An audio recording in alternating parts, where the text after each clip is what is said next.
اعوذ باللہ من الشیطان الرجیم بسم اللہ الرحمن الرحیم الحمد للہ وسلام علی عبادہ الذین اصطفیٰ اما بعد فقد قال اللہ سبحانہ وتعالی فی کتابہ المجید بسم اللہ الرحمن الرحیم انا اعطیناک الکوثر فصل لربک وانحر ان شانئک هو الابتر صدق اللہ العلی العظیم۔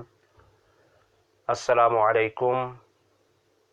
سب سے پہلے تمام اہل ایمان اور اہل اسلام کو جشن مولا امام حسن علیہ السلام کے اس پر مسرت موقع پر نہایت دل کی گہرائیوں سے سب احباب کی خدمت میں ہدیہ تبریک پیش کرتا ہوں اور دعا کرتا ہوں رب ذوالجلال آج کے اس دن میں آنے والی اس ہستی کے صدقے میں تمام اہل اسلام اور تمام اہل ایمان کے تمام تر مشکلات کو آسان فرمائے اور اس کی عیدی کے طور پر ہمیں وقت امام کی تبعیت کرنے کی توفیق خاص عطا فرمائے اور امام زمانہ کا جلد ظہور عطا فرمائے۔ عزیزان گرامی، قم کی سرزمین سے آپ سے مخاطب ہوں، اور جیسا کہ آپ کو معلوم ہے کہ جشن امام حسن علیہ السلام کا موقع ہے۔ امام حسن علیہ السلام کی شخصیت کے حوالے سے بہت ہی واضح اور روشن قرآن کے اندر آیات موجود ہیں جو عظمت امام حسن علیہ السلام کو بیان فرماتی ہیں۔ لہذا ہم نے اس اعتبار سے اس موضوع کا انتخاب کیا ہے، امام حسن علیہ السلام اور سورہ کوثر۔ سورہ کوثر قرآن پاک کا انتہائی مختصر ترین سورہ ہے، بلکہ پورے قرآن میں سب سے مختصر سورہ کوثر ہے، جس کی صرف اور صرف آیات 3 ہیں۔ 3 آیات پر مشتمل یہ سورہ کوثر ہے۔ اس سورہ کوثر کی عظمت کے اعتبار سے یہ سورہ کوثر اتنا عظیم ہے، اتنا بلند ہے کہ اس کے بارے میں روایت یہ ملتی ہے، پیغمبر اکرم صلی اللہ علیہ وسلم ارشاد فرماتے ہیں کہ جو بھی اس سورہ کوثر کی تلاوت کرے گا پروردگار عالم ان کے لیے ایک عظیم ثواب رکھے ہوئے ہے۔ وہ کیا ہے؟ پیغمبر ارشاد فرماتے ہیں، من قرأ فی فرائضہ، جو بھی سورہ کوثر کی تلاوت کرے گا اپنی واجب نمازوں میں، و نوافل ہی، اور اپنے نوافل میں نمازوں میں پڑھے گا، سقا اللہ تعالی، اللہ تعالی اس کو پلائے گا، من الکوثر، کوثر سے، وکان یحدث النبی فی اصل التوبہ، اور پیغمبر اکرم صلی اللہ علیہ وسلم اس کے لیے مرحبا اور اس کو ویلکم کریں گے۔ عزیزان گرامی، یہ ہے کہ یہ جو سورت پڑھتا ہے اس سورت پڑھنے والے کے لیے یہ ہے کہ ویسے تو ہمارا عقیدہ اور ایمان اور روایات موجود ہے کہ ساقی کوثر حضرت علی علیہ السلام ہیں، لیکن اس سورت کی عظمت اتنی زیادہ ہے کہ ساقی کوثر کے ہوتے ہوئے خود پروردگار عالم خود اپنے قدرت کاملہ کے ذریعے سے کیا ہے کہ پلائے گا پروردگار عالم۔ عزیزان گرامی، یہ ہے اس کی عظمت سورہ کوثر کی۔ اور بھی بہت ساری روایات موجود ہیں، لیکن یہ ہے کہ جو طریقہ گفتگو ہوتا ہے اسی کو ہم لے کر آگے چلنا چاہتے ہیں۔ وہ یہ ہے کہ اس سورت کی شان نزول کیا ہے، پہلے یہ سمجھنے کی ضرورت ہے۔ اس کی شان نزول یہ ہے کہ پیغمبر اکرم صلی اللہ علیہ وسلم، کیونکہ یہ سورہ مکی کہلاتا ہے، مکہ میں یہ سورہ نازل ہوا۔ ایک دفعہ پیغمبر اکرم صلی اللہ علیہ وسلم جا رہے تھے کہ ایک شخص وہاں کھڑا ہوا تھا۔ یہ شخص عجیب انداز میں عاصم بن وائل اس کا نام ہے، تو یہ شخص وہاں سعد بن ابی وقاص کا باپ وقاص بن وائل، یہ شخص وہاں کھڑا ہوا اور کسی نے پوچھا کہ یہ شخص کون جا رہا ہے؟ پیغمبر جا رہے تھے، کہا یہ کون جا رہا ہے؟ تو اس نے انتہائی ویرانہ انداز میں ایک دفعہ بولا ابتر۔ عربی میں ابتر اس شخص کو کہا جاتا ہے کہ جس کی کوئی اولاد نہ ہو۔ یہ جب اس انداز سے کسی نے یہ جملہ کسا تو یہ پروردگار عالم کو اتنا ناگوار گزرا کہ اسی وقت جبرائیل قرآن لے کر تشریف لائے اور آ کر یہی سورہ کوثر اور فرمایا کہ یہ ہدیہ ہے، اور تلاوت کی بسم اللہ الرحمن الرحیم انا اعطیناک الکوثر، بے شک ہم نے آپ کو کوثر عطا کی، فصلی لربک وانحر، اپنے پروردگار عالم کی نماز پڑھ اور نحر کر، قربانی کر، ان شانئک ھو، بے شک تمہارا دشمن مقتول نہ۔ عزیزان گرامی، یہ شان نزول ہے اس کی، اور اس کے اندر یہ ہے کہ بہت سارے لوگوں نے مختلف انداز میں اس کو بیان کرنے کی کوشش کی ہے، اور یہ ہے کہ جو عطا کیا گیا کوثر سے کیا مراد ہے؟ کسی نے دین مراد لیا، کسی نے علم مراد لیا، مختلف انداز میں اس کے معنی مفسرین نے۔ لیکن اس میں دیکھنا یہ ہے کہ عزیزان گرامی، حضرت علی علیہ السلام جیسے ارشاد فرماتے ہیں ان القرآن یفسر بعضہ بعضا، کہ قرآن بعض کی تفسیر کو بیان کرتا ہے۔ جب قرآن بعض کی تفسیر کو بیان کرتا ہے تو یہاں بھی پھر دیکھنا ہوگا کہ یہ پہلا لفظ اس سے کیا مراد ہو سکتی ہے۔ تو اسی صورت کی آخری آیتوں کو اگر آیت کو دیکھ لیا جائے تو وہ بیان کر رہی ہے کہ پہلے سے کیا مراد ہے، کیونکہ یہ قرآن کا ایک مزاج ہے، علوم قرآنیہ میں سے ہے کہ زائل یہ ان دونوں کا آپس میں ارتباط ہوتا ہے، رابطہ ہوتا ہے۔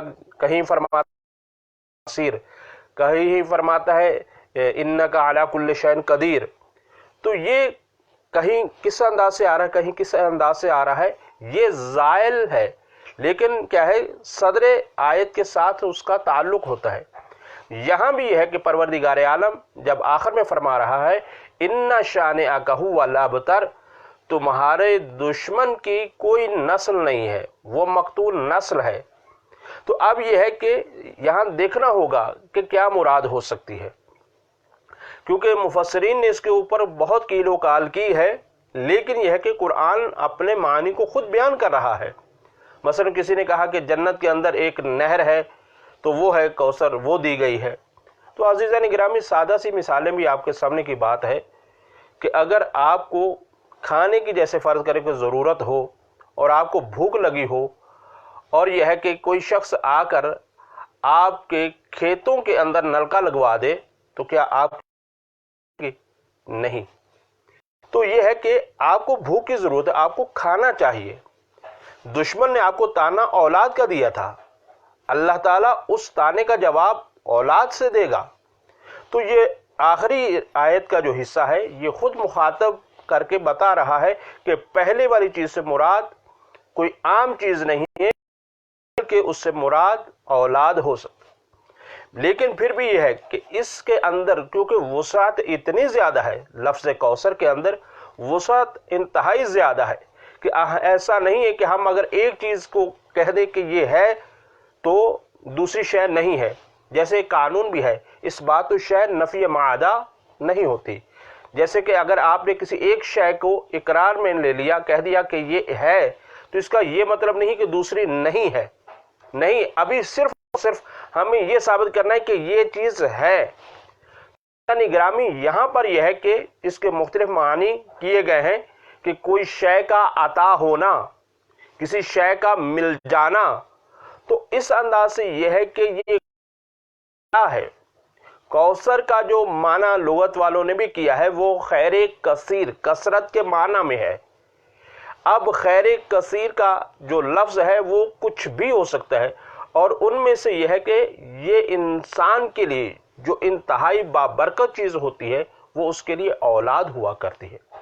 اور پھر یہ ہے کہ جب ایسا ہے تو پھر اس میں پروردگار عالم نے انسان کے لیے یہی انتظام فرمایا، جیسے کہ یہ گرامی یہ ہے کہ امام موضوع پر ہم آنا چاہتے ہیں، تو یہاں پر بھی یہ ہے کہ اللہ تعالیٰ نے جو چیزیں پیغمبر اکرم صلی اللہ علیہ وسلم کو عطا کی بطور کوثر، تو عزیزو وہاں پر بھی یہ ہے کہ یہی ہے کہ کیونکہ آخری حصہ پہلے والے حصے کے ساتھ بیان کر رہا ہے، تو جب بیان کر رہا ہے تو پھر اس میں یہی سوچنے کی ضرورت ہے۔ پھر یہ ہے کہ اس جگہ پر پروردگار عالم 5 مرتبہ 5 مقامات پر کیا ہے پیغمبر اکرم صلی اللہ علیہ وسلم کو مخاطب قرار دیا گیا ہے۔ تو یہ صورت بہت ہی اہم صورت ہے، اس کے اندر 5 مرتبہ جب پیغمبر کو مخاطب قرار دیا گیا ہے، جبکہ انتہائی مختصر سورہ ہے، سب سے مختصر۔ اس میں سب سے پہلے مخاطب یوں قرار دیا گیا، بسم اللہ الرحمن الرحیم، انا اعطیناک الکوثر۔ اعطینا کا یہاں پہ مخاطب قرار دیا گیا۔ فصل دوسرے مقام پر یہ صیغہ امر ہے، یہ بھی مخاطب پیغمبر اکرم صلی اللہ علیہ وسلم کو قرار دیا گیا۔ رب کا یہاں پھر کا جو ضمیر ہے یہ پیغمبر اس کو مخاطب قرار دیا گیا ہے۔ ونحر یہاں پہ صیغہ امر ہے، نہر کر، تو یہاں پھر پیغمبر کو مخاطب کیا جا رہا ہے۔ 4 مقامات ہو گئے۔ 5واں مقام یہ ہے ان شانئک کا یہاں پر پھر ضمیر سے مخاطب پیغمبر اکرم صلی اللہ علیہ وسلم کی ذات ہے۔ یعنی اس مختصر صورت کے اندر اللہ تعالیٰ نے 5 مرتبہ پیغمبر کو مخاطب قرار دیا ہے۔ جیسے کہ بعض دفعہ آپ کسی سے بات کرتے ہیں تو بات کی جب اہمیت زیادہ ہوتی ہے نا، تو آپ اس میں پھر کیا کرتے ہیں، بار بار اس بندے کو مخاطب قرار دیتے ہیں۔ توجہ چاہتا ہوں، آپ سے مخاطب ہوں، آپ سے عرض کرنا چاہتا ہوں۔ اس طرح کے الفاظ ہم عام طور پر بھی استعمال کرتے ہیں۔ تو عزیزان گرامی، خاص طور پر پیغمبر کو 5 مرتبہ مخاطب کیا گیا، اور اس سے پتہ چل رہا ہے کہ کوئی اہم چیز ہے جس کو بیان کرنا ہے۔ تو یہی ہے کہ جب آخری آیت مقتول نسل کو بیان کر رہی ہے تو اس کا مطلب یہ ہے کہ کوثر سے پھر کوثر دنیا نہیں ہے، بلکہ کوثر سے مراد اولاد کثیر ہے، اور پھر یہی اس کا شان نزول بھی بیان کر رہا ہے۔ تو عزیزان گرامی، یہی سورہ کوثر جو اللہ تعالیٰ نے پیغمبر کے اوپر نازل کیا، اسی کی تفسیر بن کر آج کی شب میں، اور آج کی شب عجیب شب ہے، مدینے کی گلیاں عجیب جگمگا رہی ہوں گی۔ اس وقت مدینے میں کیسا نور روح ہوگا، اس وقت مدینے کے کیا حالات ہوں گے، اور آج کی افطار اہل بیت کے گھر میں کیسی افطار رہی ہوگی کہ جس میں ایک ایسے نور الہی کی اس دنیا میں تشریف آوری ہو رہی ہو، اور وہ نور تجلی پرور کر اس کائنات کو روشن کرنے کے لیے اس دنیا میں تشریف لا رہے ہوں۔ لہٰذا یہ اس حوالے سے یہ ایک عظیم ترین شب ہے اور بہت باعظمت شب ہے۔ اس کی فضیلت بہت عظیم فضیلت ہے، جس میں سبط اکبر حضرت پیغمبر صلی اللہ علیہ وسلم اس دنیا میں تشریف لاتے ہیں، یعنی حضرت امام حسن مجتبی علیہ السلام اس دنیا میں تشریف لائے۔ عزیزان گرامی، بعض باتیں انتہائی سنجیدہ اور پیچیدہ ہوتی ہیں، اس کو عام طور پر بیان کرنا بہت مشکل ہوتا ہے۔ لہٰذا اس وجہ سے یہ ہے کہ میں سمجھتا ہوں کہ اس گفتگو کو کسی طریقے کے ساتھ بیان کیا جائے تو بہت بہتر ہوگا۔ وہ یہ ہے کہ امام حسن علیہ السلام کی عظمت کیا ہے آج کی شب میں جب وہ اس دنیا میں تشریف لائے ہیں، تو میں سمجھتا ہوں کہ اس کے لیے ضروری ہے کہ والدہ گرامی کو سمجھا جائے، کیونکہ والد اور والدہ یہ ایک انتہائی شخصیت کے لیے اہم اثر انداز ہوتے ہیں، اس کا بہت اثر ہوتا ہے۔ جیسے یہ کہا جاتا ہے کہ جیسا ظرف ویسا مظروف، اور جیسے ماں کا ایک خاص رول ہوا کرتا ہے، تو اس کے لیے ماں کو سمجھنا بہت ضروری ہے، اور خصوصاً آج کی شب کے لیے، کیونکہ ہمارے ہاں بہت ساری گفتگو اس انداز سے ہوتی ہے، اور پھر یہ ہے کہ سوشل میڈیا کا دور ہے، اسی پر شب و روز اور یہ خاص موقع چلا جاتا ہے، لیکن شخصیت پر گفتگو نہیں ہوتی۔ بہرحال میں اس پر گفتگو نہیں کرنا چاہوں گا، لیکن صرف اتنی عرض کرنا چاہوں گا کہ خود حضرت فاطمہ الزہرا سلام اللہ علیہا کی شخصیت اپنی ذاتی کیا شخصیت ہے۔ اسی طرح سے بہرحال یہ ہے کہ عزیزان گرامی، روایت میں یہ ملتا ہے، یہ روایت معانی الاخبار کے اندر روایت موجود ہے، اس کو شیخ صدوق نے بیان فرمایا ہے۔ یہ کتاب بھی معتبر ہے، روایت بھی معتبر ہے، اور محدث بھی شیخ صدوق معتبر ہیں۔ عزیزان گرامی، روایت یوں ہے کہ انا نبی صلی اللہ علیہ وآلہ وسلم سئل مل بطول، پیغمبر اکرم صلی اللہ علیہ وسلم سے پوچھا، یا رسول اللہ آپ یہ بتائیے بطول کیا ہے، بطول کا معنی کیا ہے، بطول کسے کہتے؟ فَإِنَّا سَمِعْنَاكَ یا رسول اللہ، یا رسول اللہ ہم نے آپ سے سنا ہے، آپ نے فرمایا تقول ان مریم بطول و فاطمہ بطول، حضرت مریم بھی بطول ہے اور حضرت فاطمہ الزہرا سلام اللہ علیہا بھی بطول ہے۔ تو اس کا معنی کیا ہے، بطول کسے کہتے ہیں؟ تو عزیزان گرامی، بہت توجہ، آج کی شب اس کی بہت ضرورت ہے اس بات کو سمجھنے کی۔ پیغمبر نے ارشاد فرمایا فقال البطول اللتی، فرمایا بطول وہ ہے کہ جو، میں یہاں پہ تھوڑے سے لفظوں کو روک کر ترجمہ بیان کر رہا ہوں، فرمایا کہ وہ ہے کہ جس نے حمرا کو نہ دیکھا ہو، جس نے سرخی نہ دیکھی ہو، جس نے خون نہ دیکھا ہو۔ عزیزانی گرامی، یہ اس کی خاص ایک پہچان ہے۔ اور پھر یہ ہے کہ جن دنوں میں بعض کی نمازیں نہیں ہوتی، تو وہ حالت جس پر نہ گزرے اسے کہا جاتا ہے بطول۔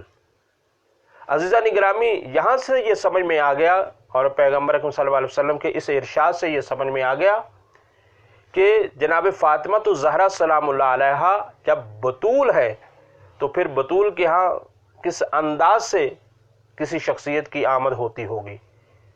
اب یہ ہے کہ اس کو مزید غور کرنے کی ضرورت ہے، میں اس پر مزید رکنا نہیں چاہتا، لیکن ہر انسان سوچے کہ عام خاتون کے ہاں ولادت کس طرح سے ہوتی ہے، اور جو ذات بطول ہو اس کے ہاں کس طرح سے ہوتی ہے۔ اس کو سوچا اور سمجھا جائے، اور میں سمجھتا ہوں کہ بہت سارے مسائل، اسی مسئلے کو اگر ہم نے سمجھ لیا تو مسئلے حل ہو جائیں گے، کیونکہ بعض الفاظ کے اتنے مثلا جھگڑے شروع ہو جاتے ہیں کہ انسان تعجب کرنے لگ جاتا ہے کہ اب کیا کیا جائے۔ تو یہ ہے عزیزان گرامی، یہ امام حسن علیہ السلام کی مادر گرامی جب سمجھ میں آ گئی تو پھر امام حسن علیہ السلام بھی سمجھ میں آ جائیں گے۔ تو بس یہ ہے کہ میں نے عرض کیا کہ یہ انتہائی متبرک رات ہے، برکتوں اور رحمتوں والی رات ہے۔ نہ جانے وہ کون سی عظیم گھڑی ہوگی کہ جس گھڑی میں وہ نور تجلی پروردگار جگمگایا ہوگا، اور جس نے آ کر پوری کائنات کو پیغمبر کے ہوتے ہوئے، علی کے ہوتے ہوئے، حضرت فاطمہ کے ہوتے ہوئے اپنے نور کو خاص تشخص بخشا ہوگا۔ وہ عظمت کیسی شخصیت ہوگی۔ عزیزان گرامی، جب امام حسن علیہ السلام ظاہراً اس دنیا میں تشریف لائے تو یہاں پر بہت سارے واقعات ملتے ہیں، اگر اس کو پڑھا جائے تو مفصل وقت چاہیے، اور انشاءاللہ تعالی گفتگو کل بھی ہماری اسی پر جاری و ساری رہے گی، لیکن آج صرف اتنا بیان کرنا چاہتا ہوں کہ پیغمبر اکرم صلی اللہ علیہ وسلم جب گھر میں تشریف لاتے ہیں تو نام رکھنے کی بات جب نوبت آتی ہے تو نام کیسے رکھے جاتے ہیں۔ دیکھیے اس گھرانے کی کیا عظمت ہے، واقعاً بندہ سوچے صحیح۔ ارے اس گھر کا عجیب سلسلہ سمجھ میں نہیں آتا، دنیا سمجھ نہیں سکتی۔ اس گھر کے کھانے جنت سے آتے ہیں، اس گھر کے لباس جنت سے آتے ہیں، اس گھر کے نام جنت سے آتے ہیں۔ عزیزو، امام حسن علیہ السلام میں حدیث مبارکہ ہے، پیغمبر اکرم صلی اللہ علیہ وسلم سے پوچھا گیا کہ امام حسن علیہ السلام کا نام حسن کیوں ہے، تو پیغمبر نے ارشاد فرمایا